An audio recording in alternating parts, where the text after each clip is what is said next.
Well, Jeff, let me ask you this question. The industry, it's come a long way in the last several decades. Can you share with me your experience on how the industry is viewed today, maybe versus how it was viewed decades ago? Yes, uh, that's a great question. And if you'll indulge me a little bit, I'm going to give you a mini history of what happened Okay. and where we're going, because both from an industry standpoint and maybe even a kind of a legal or business standpoint, the origins of our industry go all the way back into the 1800s to the Yankee peddler. Wow.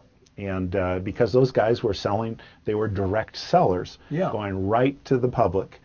And we've actually had 3 points in time from a legal standpoint in our industry where the issues have been different. In the days of the Yankee peddler, the problem that our industry had, and this is often, there's a legal issue, there's a perception issue. And the problem we had was the guy selling off the back of a wagon and selling snake oil. The problem was the product. And then getting out of town real quick after they sold snake oil. Got it. And so if there were issues, it had to do with the product. Yeah. Now, during the first half of the 20th century, all of a sudden, we had folks basically going door to door, selling vacuum sweepers, encyclopedias, the famous Fuller Brush Man or whatever. And particularly when they were selling high-ticket items like vacuum sweepers or encyclopedias, they would get in there, they'd make that high-pressure sale, and then they'd be gone. Yeah, they're out of there. So during the first half of the 20th century, the problems that the direct selling industry had related to the presentation to the consumer. Got it. The net result was that somewhere after 1950 and the early 1960s, states adopted what were called, and the FTC adopted what was called cooling off rules. And it was intended to deal with high pressure consumer sales tactics in the home. Buyer's remorse, right? Yes. Okay, got it. And the FTC adopted a rule which basically said, you know what, if somebody comes to your home and sells you something and you pay a lot of money in the excitement of the moment, you have 3 days. It's called a 3-day right of rescission. You have 3 days to cancel the transaction. That's where that came from. Got it. Now, in the 1950s, along came a change in how direct selling worked, which allowed for distributors, marketers, to not just sell person to person, but it allowed them to recruit other people to have a sales team. It was a novel approach, right. And it started with Amway, Shackley, and Mary Kay in the 1950s. And of course, they did very, very well. They stumbled upon a great method of marketing. Matter of fact, that's our $30 billion U.S. industry today. 16 million sellers, more than 100 billion around the world, probably more than 60 million people doing this. So it was a very successful It avenue. was a successful model. And now, with successful models often come the charlatans. Yeah. And in the 1960s, along came a program called Dare to Be Great, Glenn Turner. Companies paraded as direct selling companies, but really all they were doing was moving money. Got it. And the classic program that came along was the Dare to Be Great program, in which individuals were invited to a seminar where they paid $5,000, where they were taught to get other people to come to a seminar and pay $5,000. And lo and behold, they really tainted this model. Yeah. They tainted the model to the point that we had pyramid laws adopted all over the country, and they tainted the model so badly that in 1975, our Federal Trade Commission took a look at Amway and said, you know what, we think you're a pyramid scheme. Even though they weren't. Even though they weren't. Got it. Amway spent 4 years in litigation with the Federal Wow, Trade Commission. that's painful. And in 1979, a FTC administrative law judge, after having looked carefully at Amway, said, for various reasons, including your retail customer rules, your rules about having a reasonable buyback for people leaving the business, a product that they bought, the rule that you've adopted, what's called the 70% rule, which basically said don't buy more product for resale unless you've sold or used at least 70% of what you've previously purchased. An FTC judge basically said, you know what? Amway is not a pyramid scheme. It is a real legitimate business opportunity. Yeah.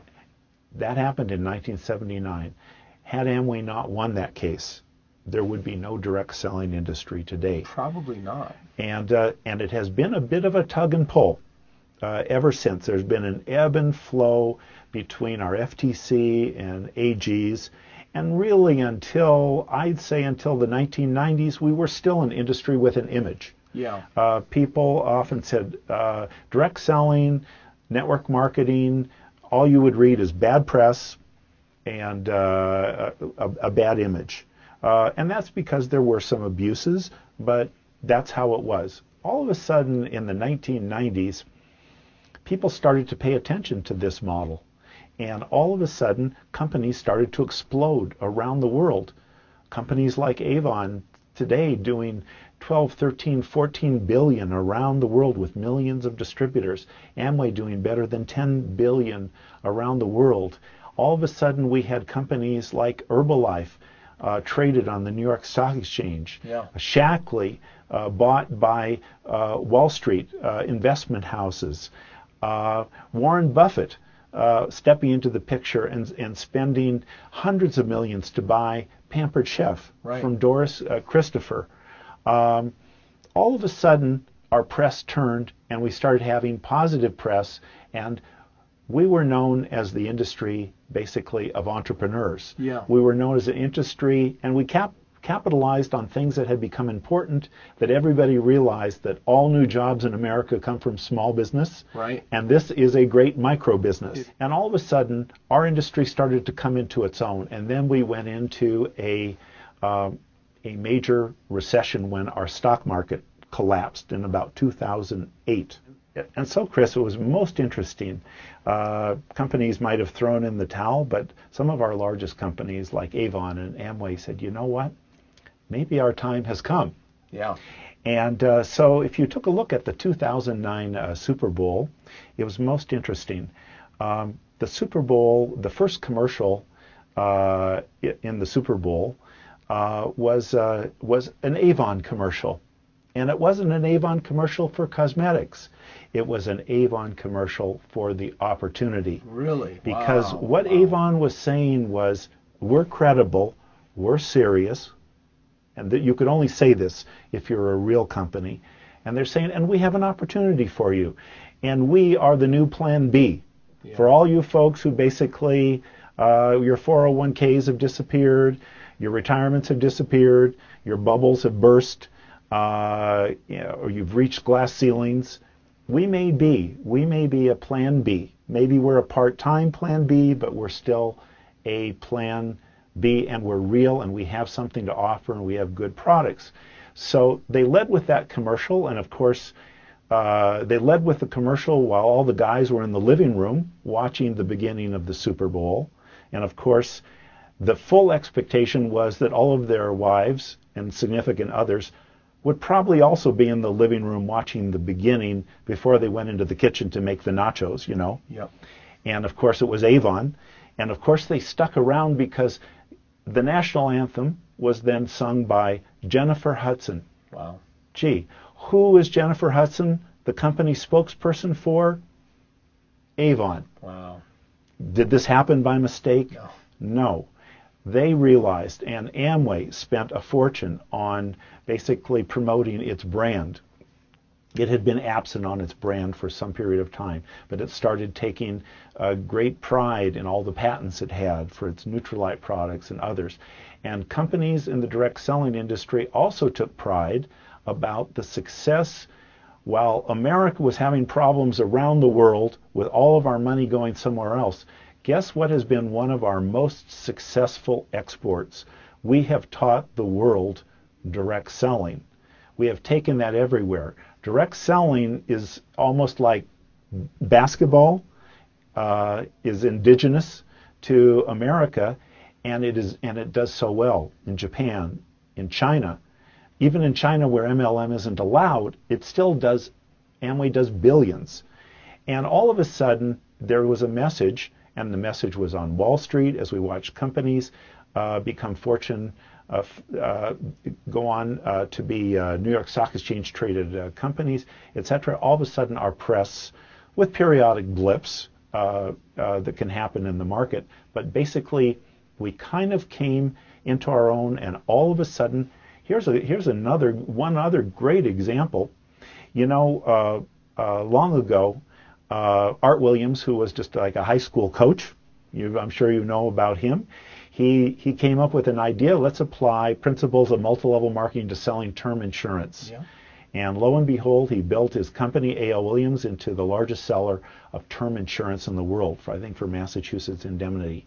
And then it morphed into Prime America, which became a subsidiary of the Citigroup, one of actually Citigroup's most profitable groups, generating about $2.5 billion in sales, in financial services products, all through a network marketing, multi-level marketing approach, and generating tremendous amounts to the bottom line. Ultimately, within the last 2 years, spun off now its own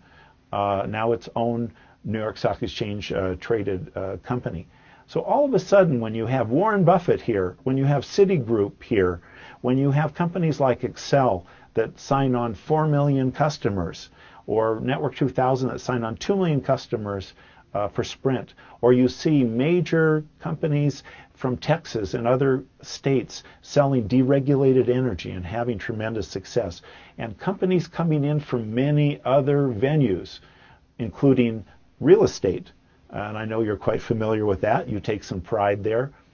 Everybody is discovering that the principles behind direct selling, network marketing, duplication, etc., if done with integrity and done with ethics, can be very strong. And today, the industry is now very well accepted here, and it's well accepted around the world. Awesome. Thank you for sharing that.